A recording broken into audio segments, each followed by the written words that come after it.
Good evening friends. കട്ടൻ ചായ 96-ാം അധ്യായത്തിലേക്ക് നിങ്ങളെ എല്ലാവരെയും സ്വാഗതം ചെയ്യുന്നു. ഇന്നത്തെ നമ്മുടെ സന്തോഷ വാർത്ത, എൻ്റെ സബ്സ്ക്രൈബേഴ്സ് 2241 പേരായി എന്നുള്ളതാണ്. ഈ പ്രോഗ്രാമിലേക്ക് ആ സബ്സ്ക്രൈബേഴ്സിനെ എല്ലാവരെയും സ്വാഗതം ചെയ്യുന്നു. നമ്മൾ ചായയുടെ വർക്ക് നമുക്ക് ആരംഭിക്കാം. ഇതിലേക്ക് വേണ്ട ആവശ്യമുള്ള സാധനങ്ങൾ: വാട്ടർ, തേയില, ഏലക്ക, കറുവാപ്പട്ട, ഷുഗർ ഫ്രീ സ്വീറ്റ്നർ. ഈ സാധനങ്ങളെല്ലാം വേണം. അപ്പോൾ അതെല്ലാം ഞാനിവിടെ എടുത്തു വെച്ചിരിക്കുന്നത് കാണിക്കുന്നതിന് വേണ്ടിയിട്ട് ഓരോന്നോരോന്ന്. ഇത് നമ്മുടെ കപ്പ്.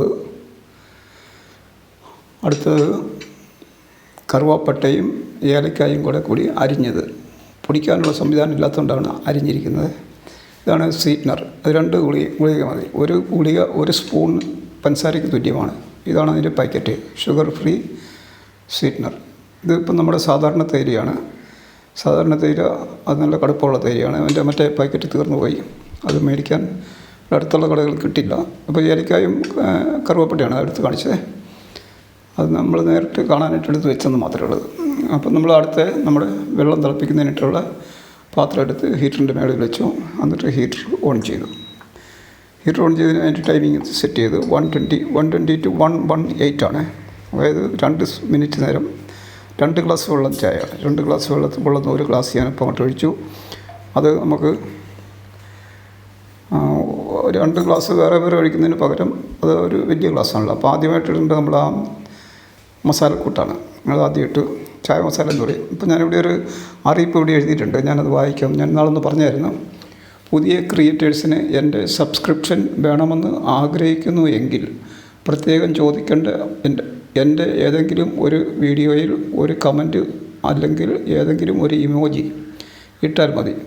YT സ്റ്റുഡിയോയിൽ അത് കാണുമ്പോൾ ഞാൻ ആ ക്രിയേറ്ററെ സബ്സ്ക്രൈബ് ചെയ്ത് അവരുടെ വീഡിയോയിൽ കമൻ്റ് എഴുതി ആ കാര്യം അറിയിക്കും. ഇത് എൻ്റെ മാത്രം ഒരു രീതിയാണ്.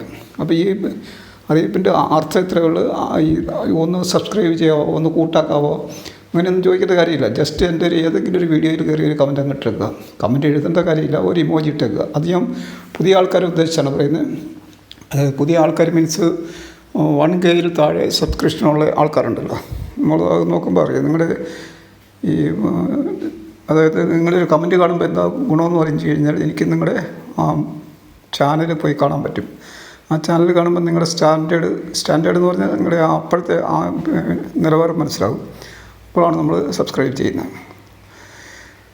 മില്യൺ കണക്കിനുള്ള ആൾക്കാർ ഇത് വായിക്കുക പോലില്ല. അവരോടല്ല, സാധാരണ കുഞ്ഞുങ്ങളോടാണ് പറഞ്ഞത്. അപ്പോൾ നമ്മുടെ വെള്ളം തിളയ്ക്കുന്നതിൻ്റെ ഇടവേളയിലാണ് ഈ സംസാരിച്ച്. അപ്പം വിചാരിക്കുക ഇയാൾ എന്താ പണിയാണ് കാണിച്ചത്, ഞങ്ങൾക്ക് കാണാനൊത്തില്ല. സ്ഥിരം നിങ്ങൾ കാണുന്നവർക്ക് ഇത് ബോറടിക്കാതിരിക്കാനാണ് ഞാനത് പറഞ്ഞത്. അപ്പോൾ നമ്മളത് വെള്ളം തിളച്ചു, തേയില ഇട്ടു. തേയില ഇട്ടിട്ട് വെള്ളം ആദ്യം തിളപ്പിക്കേണ്ട ആവശ്യമില്ല. എന്നാൽ സാധാരണ നമുക്ക് കുറച്ചങ്ങ് തിളച്ചു. കുറച്ച് തിളച്ചതിന് ശേഷം അതിൻ്റെ ഹീറ്റർ ഓൺ ചെയ്തു. ഹീറ്റർ ഓൺ ചെയ്യുന്ന കഴിയും ഓഫ് ചെയ്തു. ഹീറ്റർ ഓഫ് ചെയ്തതിന് ശേഷം നമ്മളിതിനെ കൂടുതലായിട്ട് വെച്ചുകൊണ്ടിരിക്കുന്ന കാര്യമില്ല. കടുപ്പം കൂടിക്കഴിഞ്ഞാൽ പ്രശ്നമാണ്. അതുകൊണ്ട് തന്നെ ഉടനെ അതിനെ ഫിൽറ്റർ ചെയ്യണം. ഫിൽറ്റർ ചെയ്യുന്നതിന് വേണ്ടിയിട്ട് നമ്മളിവിടെയാണ് നമുക്ക് ഒരു ഫിൽറ്ററിങ് യൂണിറ്റ് സിസ്റ്റം ഉണ്ടാക്കിയിരിക്കുന്നത്. അതായത് എനിക്ക് ക്യാമറ പിടിക്കാൻ വേറെ ആളില്ലാത്തതുകൊണ്ട്, സഹായികളില്ലാത്തതുകൊണ്ട്, ക്യാമറാമാൻ ഇല്ലാത്തതുകൊണ്ട് ഞാനത് എൻ്റെ ഒരു കയ്യിൽ വെച്ചിട്ട് വേറൊരു കൈ കൊണ്ടാണ് ഈ വർക്കെല്ലാം ചെയ്യുന്നത്. അപ്പോൾ ഇത് നിങ്ങൾക്ക് ഈ യൂട്യൂബിൽ റെക്കോർഡ് ചെയ്യുന്നവർക്ക് ഇത് മനസ്സിലാകും സംഗതിയുടെ വിഷമം. പക്ഷേ ഞാനിത് രസത്തിനങ്ങ് ചെയ്യുന്നത്. അപ്പോൾ ഈ ഇത്ര കഷ്ടപ്പെട്ട് എന്തിനാണ് എല്ലാ ദിവസവും നിങ്ങൾ ഇതിനെ ചായ കുടിപ്പിക്കുന്നതെന്ന് ചോദിക്കില്ല. അപ്പോൾ ആ സ്വീറ്റ്നർ ഇടുകയാണ്. ആ സ്വീറ്റ്നർ 2 അപ്പോൾ 2 ഗ്ലാസ് വെള്ളത്തിന് 2. ഭയങ്കര വിലയുള്ള സാധനമാണ്. 2 ചെറിയ ഗുളികയെന്ന് പറഞ്ഞാൽ നല്ല വിലയുണ്ടായിരുന്നു. അപ്പോൾ അത് നമ്മൾ ഒന്ന് ഇളക്കി യോജിപ്പിച്ച് കഴിയുമ്പോൾ അത് നല്ല ചായ നല്ല റെഡിയായി. അപ്പോൾ എന്തിനാണ് ഈ ചായ എന്ന് ഇടുന്നത്? ഇതൊരു രസമെന്ന് മാത്രമേ ഉള്ളൂ കേട്ടോ. ഇതിനകത്ത് ഇപ്പോൾ ഇത് കണ്ടതുകൊണ്ടോ അല്ല കാണാതിരുന്നുകൊണ്ടോ ഒന്നും സംഭവിക്കാൻ പോകുന്നില്ല. അപ്പോൾ നിങ്ങൾ ഈ കട്ടൻ ചായ ആണെന്ന് കണ്ടുകൊണ്ട് വേണം നിങ്ങൾ സ്കിപ്പ് ചെയ്ത് പോകും. 3 സെക്കൻഡ് നിങ്ങൾ ഈ വീഡിയോ ഓൺ ചെയ്ത് കഴിഞ്ഞാൽ എനിക്കൊരു വ്യൂവർ കണക്കാകും. അപ്പോൾ എനിക്കിപ്പോൾ ഇതുകൊണ്ട് കിട്ടുന്നത് എന്നാന്ന് വെച്ച് കഴിഞ്ഞാൽ ഇതിൻ്റെ ഒരു ആവറേജ് കാഴ്ചക്കാരെന്ന് പറയുന്നത്, അതായത് ഇതിൻ്റെ വാച്ച് അവർ എന്ന് പറഞ്ഞു കഴിയുമ്പോൾ നമ്മൾ കാണുന്ന ആ വാച്ച് അവർ അത് ഒരെണ്ണമാണ്. ഒരു വാച്ച് അവറാണ് എനിക്ക് ദിവസം വെച്ച് കിട്ടുന്നത്.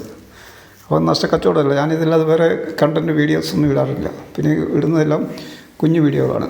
അപ്പോൾ നമ്മുടെ ചായ നമ്മൾ റെഡിയാക്കി മേശപ്പുറത്ത് വെച്ചുകൊണ്ട് ബൈബിൾ ആദരവോടുകൂടി ബൈബിൾ എടുത്തുകൊണ്ട് വന്നു. അപ്പോൾ ഇന്ന് ബൈബിളിൽ നമുക്ക് വചനം കിട്ടുന്നത്, ഇന്നത്തെ വചനം കിട്ടിയത് ദാനിയേൽ 6-ാമത്തെ അധ്യായത്തിൽ 22ഉം 23ഉമാണ്. നമുക്ക് ഇത് കിട്ടുന്നത് ഫാദർ മാത്യു വയലാമണ്ണിൽ അച്ഛൻ്റെ ഡെയിലി ബ്ലെസ്സിങ് എന്ന് പറയുന്ന പ്രോഗ്രാമിൽ നിന്നാണ്. അത് എല്ലാ ദിവസവും അതിൻ്റെ ഒരു പ്രോഗ്രാം ഉള്ളതാണ്. അതിൻ്റെ ഞാൻ ഷോർട്ട് വീഡിയോ ഇടാറുണ്ട്. അപ്പോൾ വചനം ഇതാണ്: ദാനിയേൽ അധ്യായം 6. ദാനിയേൽ സിംഹക്കുഴിയിൽ. 22ാമത്തെ തിരുവചനം: തൻ്റെ മുമ്പിൽ ഞാൻ കുറ്റമറ്റവനാണെന്ന് കണ്ടതിനാൽ എൻ്റെ ദൈവം ദൂതനെ അയച്ച് സിംഹങ്ങളുടെ വായടച്ചു, അവ എന്നെ ഉപദ്രവിച്ചില്ല. രാജാവേ, നിൻ്റെ മുമ്പിലും ഞാൻ നിരപരാധനാണല്ലോ. 23. അപ്പോൾ രാജാവ് അത്യധികം സന്തോഷിച്ചു, ദാനിയേലിനെ കുഴിയിൽ നിന്ന് പുറത്തു കൊണ്ടുവരാൻ കൽപ്പിച്ചു. ദാനിയേലിനെ കുഴിയിൽ നിന്ന് കയറ്റി തൻ്റെ ദൈവത്തിൽ ആശ്രയിച്ചിരുന്നതുകൊണ്ട് അവന് ഒരു പോറൽ പോലും ഏറ്റില്ല. ഈ വചനം ശ്രവിച്ച എല്ലാവരെയും അനുഗ്രഹിക്കണമേ എന്ന് ദൈവത്തോട് പ്രാർത്ഥിക്കുന്നു. ഈ പ്രോഗ്രാം കണ്ട എല്ലാവർക്കും നന്ദി പറയുന്നു. Thank you very much. നാളെ വീണ്ടും കാണുന്നവരെ good bye. This is the end of the programme.